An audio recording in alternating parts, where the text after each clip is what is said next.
Konsep Marginal Efficiency of Capital atau MSC menurut John Maynard Keynes. Teori investasi Keynes menempatkan keputusan investasi sebagai hasil perbandingan antara Marginal Efficiency of Capital atau MSC dengan tingkat bunga real yang berlaku di pasar. MSC dapat dipahami sebagai tingkat keuntungan atau rate of return yang diharapkan akan diperoleh dari penanaman satu unit tambahan modal. Dengan kata lain, MSC menggambarkan efisiensi marginal dari modal, yaitu seberapa besar hasil tambahan yang dijanjikan oleh investasi baru dibandingkan dengan biaya yang harus dikeluarkan untuk memperoleh dana tersebut, atau biaya modal atau suku bunga. Logika pengambilan keputusan investasi menurut Keynes dapat diringkas sebagai berikut. 1. Jika MSC lebih besar daripada tingkat bunga, maka investasi layak dan menguntungkan untuk dilaksanakan, karena hasil yang diharapkan melebihi biaya modal. 2. Jika MSC lebih kecil daripada tingkat bunga, maka investasi tidak layak dilakukan, karena biaya modal lebih besar daripada keuntungan yang diharapkan. 3. Jika MSC sama dengan tingkat bunga, investor berada pada titik keseimbangan atau marginal, di mana investasi bisa dilaksanakan maupun ditunda.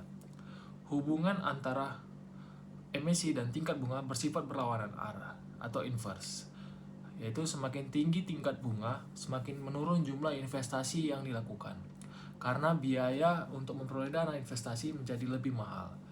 Sebaliknya, ketika tingkat bunga rendah, MSC yang bahkan sedang saja akan tetap mendorong investor untuk berinvestasi. Selain suku bunga, beberapa faktor lain juga mempengaruhi besarnya MSC. Di antaranya, tingkat optimisme investor terhadap prospek ekonomi ke depan, keseimbangan permintaan dan penawaran di pasar, penurunan produk marginal akibat bertambahnya modal saham atau diminishing marginal returns, serta pengembangan teknologi yang dapat mendorong investasi meskipun suku bunga relatif tetap. Implikasi konsep MSC bagi keputusan investasi sangat penting, baik bagi individu maupun otoritas kebijakan. Bagi investor dan perusahaan, MSC menjadi dasar rasional untuk menilai kelayakan suatu proyek investasi dibandingkan dengan biaya dananya. Bagi pemerintah dan bank sentral, pemahaman atas hubungan MSC dan suku bunga menjadi landasan kebijakan moneter.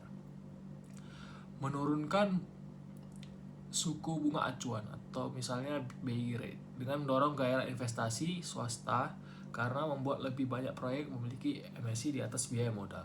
Sementara menaikkan suku bunga digunakan untuk meredam investasi dan konsumsi yang berlebihan saat ekonomi memanas atau overheating.